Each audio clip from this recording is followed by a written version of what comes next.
listen to me, this is your 10-second wake-up call. If disrespect feels familiar, if it feels normal, if part of you says, this is just how love works, that's not intuition. That's trauma talking. I need you to hear this gently but clearly. Trauma doesn't just hurt us. Trauma trains us. It trains us to lower the bar. It teaches us to confuse survival with love. It whispers, at least they stayed, and suddenly being ignored feels better than being abandoned. Being criticized feels safer than being alone. Being disrespected feels familiar. And familiarity is powerful. Familiarity feels like home even when home was unsafe.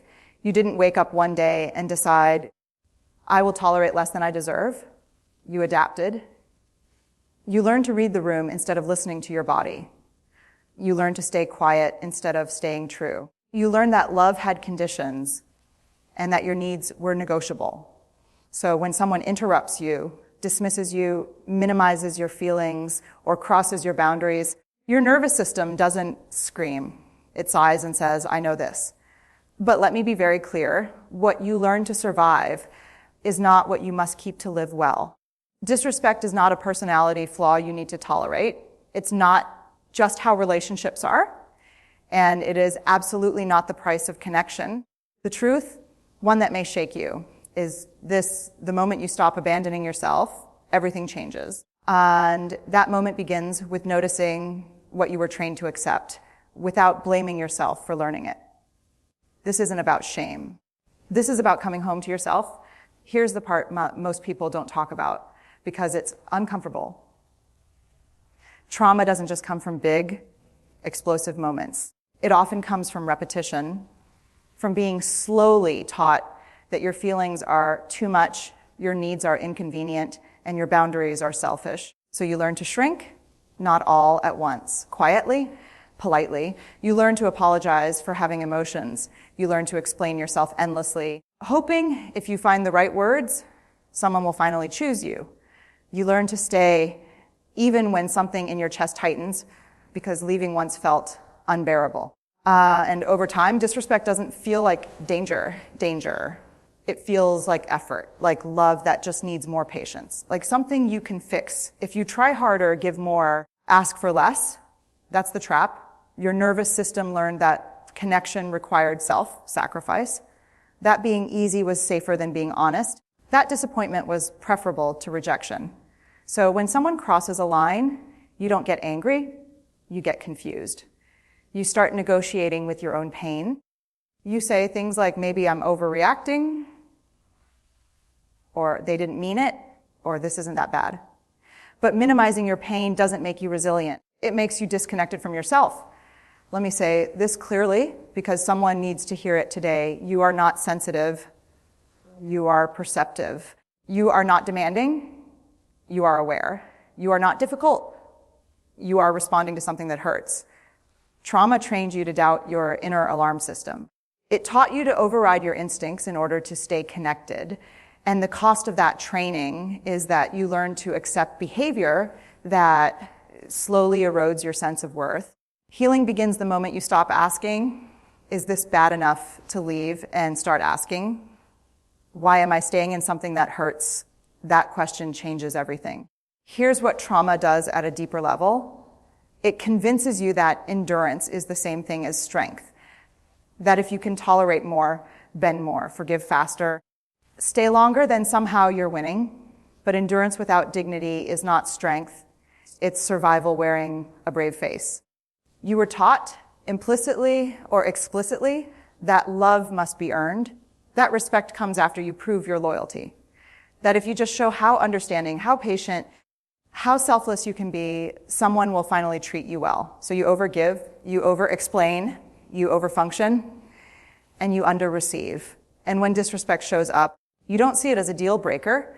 You see it as a challenge, something to work through, something to fix, something to outgrow.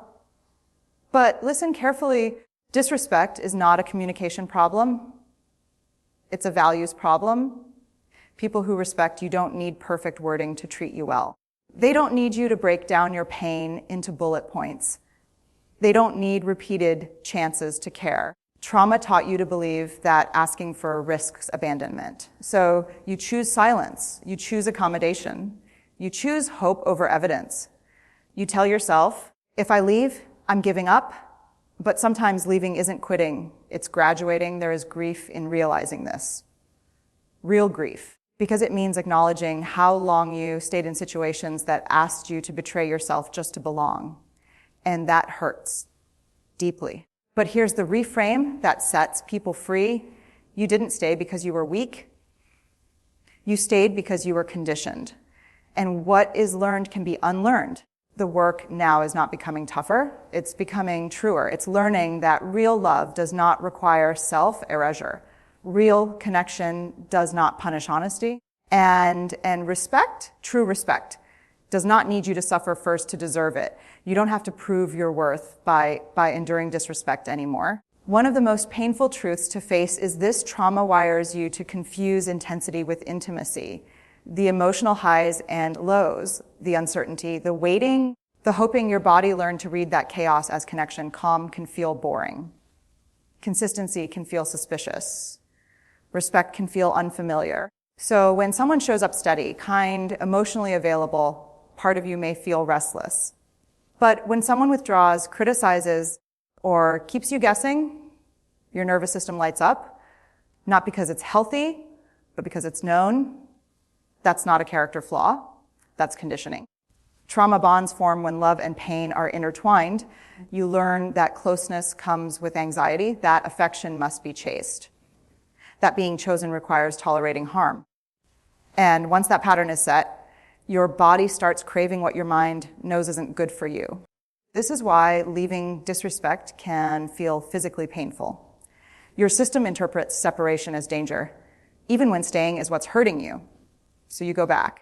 Or you second guess yourself, or you romanticize the good moments and minimize the harm. But let me say this with compassion and clarity. What feels familiar is not always what's safe. What feels intense is not always what's loving. Healing asks you to slow down enough to notice what your body is doing. Tight chest, shallow breath, that constant edge of vigilance, that's not passion, that's survival mode. Respect feels different. It feels steady, predictable, grounded. It doesn't require you to abandon yourself to keep the peace.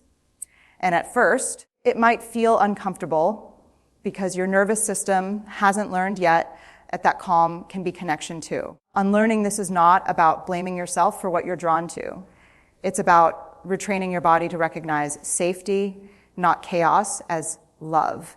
And that takes patience and courage and self-compassion. Here's where the real work begins, because unlearning disrespect doesn't start with other people. It starts with the relationship you have with yourself. Trauma trained you to override your own boundaries. So the first boundary you have to rebuild is internal. That means learning to pause when something feels off instead of pushing through it. It means listening to the quiet signals you were taught to ignore, the knot in your stomach, the heaviness in your chest, the urge to explain yourself when you didn't do anything wrong. For a long time, you were rewarded for self-abandonment. You were praised for being understanding, flexible, forgiving. So choosing yourself now can feel selfish, it can feel rude, it can even feel dangerous. But boundaries are not walls, they are doors with locks. They decide who gets access to your time, your energy, your tenderness. Unlearning disrespect means practicing new responses, not dramatic ones, simple ones. Saying, that doesn't work for me, saying, I'm not okay with that, saying nothing at all, and walking away. And yes, your body might shake. Your heart might race. That doesn't mean you're wrong. It means you're doing something new. The people who benefited from your silence may not like this version of you. They may accuse you of changing. They may say you're cold, distant, difficult. Let them. You are not responsible for making others comfortable at the expense of your well-being. And here's the truth most survivors need to hear. Respect is revealed the first time you say no. People who honor you will adjust. People who don't will resist. That resistance is information. You don't need to explain your boundaries to make them valid. You don't need permission to protect your dignity. Every time you choose yourself in a small way, You are retraining your nervous system to believe this: I matter, even when I disappoint someone. And that belief changes everything. There's a moment in healing that feels especially unsettling. The moment you realize that some people didn't just accidentally disrespect you. They were comfortable doing it because you were trained not to push back. And that realization can bring anger, grief, and deep sadness all at once. Let yourself feel that. Anger is not the opposite of love. It's often the first sign that your self-respect is waking up. Trauma taught you to suppress anger because anger threatened connection. So you swallowed it, you turned it inward, you called it anxiety, sadness, self-doubt. But anger, when honored, is protective. It says, something here is not okay. Unlearning disrespect means allowing yourself to feel what you were once punished for feeling. It means trusting your emotional responses instead of policing them. You don't have to explode, you don't have to attack, but you do get to acknowledge the truth. And here's a hard truth. Some relationships only worked because you were small in them, because you tolerated what you shouldn't have, because you stayed quiet when something hurt. When you stop doing that, the relationship either evolves or it ends. Both outcomes are information. You may grieve the version of love you hoped for, the potential you kept alive, the belief that if you just tried one more time, things would change. That grief is real. Honor it. But don't confuse grief with failure. You are not losing love. You are losing tolerance for harm. And that is growth. The more you respect yourself, the more clearly you will see who can meet you there. Not everyone will, and that's painful. But staying in spaces where you are unseen, unheard, or dismissed costs you far more. This stage of healing is about courage. The courage to choose alignment over attachment. The courage to trust that being alone with your dignity intact is safer than being connected at the cost of yourself. And once you cross this line, there is no unseeing it. Here's something no one tells you when you start unlearning disrespect. Loneliness can show up even when you're doing the right thing. Not because you're failing, but because you're no longer participating in familiar patterns that kept you connected to the wrong people. When you stop over giving, the dynamic shifts. When you stop explaining, chasing, tolerating, the room gets quieter. And that quiet can feel terrifying if chaos once felt like love. Trauma taught you that connection, even painful connection, was better than being alone. So when you choose self-respect, your nervous system may panic. It might say, go back, fix it. Don't lose them. That voice isn't truth. It's an old survival script. This is the space where many people abandon themselves again, not because they want to, but because the discomfort feels unbearable. But this space, this pause, is sacred because loneliness is not the same as abandonment. Loneliness says, I am between patterns. Abandonment says, I am unworthy of love. You are not unworthy. You are unlearning. This stage asks you to build a new tolerance, not for pain, but for peace, for empty space, for evenings without emotional labor, for relationships that don't require you to perform or prove. And yes, it can feel dull at first, flat, unremarkable. That's your nervous system recalibrating after years of intensity. You don't fill this space by rushing into new connections. You fill it by strengthening your relationship with yourself, by showing up, keeping promises to yourself, resting without guilt, and noticing how your body feels when no one is asking you to disappear. This is where discernment grows. Where you stop asking, do they like me, and start asking, do I feel safe being myself here? That question is a compass. Follow it. As you heal, something subtle but powerful begins to happen. Your tolerance for disrespect drops, not because you've become rigid, but because you've become aware. What you once explained away now registers immediately. What you once endured now feels heavy, misaligned, wrong, and this can be disorienting. You may find yourself reacting faster, pulling back sooner, walking away without the long inner debate you used to have. This isn't coldness, it's clarity. Your body now recognizes what your mind used to override. Trauma recovery sharpens discernment. You start noticing tone, timing, energy. You notice when words don't match actions. You notice when someone listens to respond instead of to understand. And instead of shrinking, you trust what you notice. But here's the challenge. Clarity can cost you people. Some will say you've changed.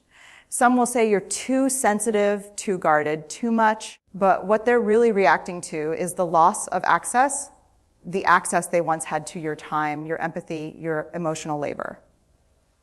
Let them grieve that. You are not here to be endlessly available. You are here to be authentic, and authenticity has boundaries. This stage of unlearning is about choosing alignment over chemistry. Chemistry can be trauma replaying itself. Alignment feels calmer, quieter, mutual. It doesn't rush you. It doesn't punish you for honesty. It doesn't make you prove your worth. You will start valuing how people make you feel after interactions, not just how strong the connection feels in the moment. Energized or drained, grounded or anxious, seen or second-guessed. This is wisdom earned the hard way.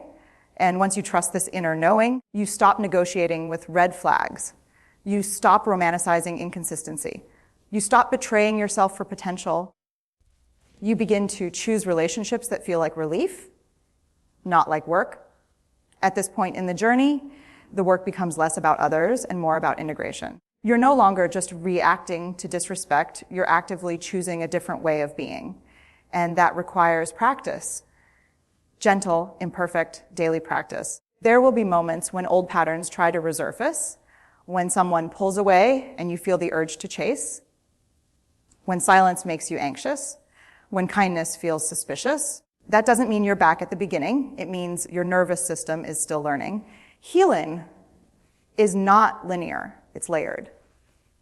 The difference now is this: you notice, you pause, you choose differently, maybe not every time, but more often than before. And each time you do, you strengthen a new pathway that says, I don't have to earn respect. I expect it. You start speaking sooner. You stop over-explaining. You let discomfort exist without rushing to resolve it. You allow people to show you who they are without trying to manage the outcome. This is maturity born from pain. You also begin to recognize healthy relationships by how little you have to perform. No audition, no emotional gymnastics, no constant self-monitoring. You are allowed to be tired, quiet, honest, human. And here's something important: you stop needing closure from people who couldn't meet you with respect. Because closure no longer comes from their understanding, it comes from your self-trust. You may still feel grief. You may still feel moments of doubt. But underneath it all is a growing steadiness, a sense of self that doesn't collapse when someone disapproves. You are no longer asking for permission to take up space. You are claiming it, and that is the quiet power of unlearning disrespect. This is where everything comes together, not in a dramatic moment, not with applause, but with a quiet, grounded truth settling into your bones. I will not abandon myself again. Unlearning disrespect doesn't mean you never feel hurt. It means you no longer stay where hurt is normalized.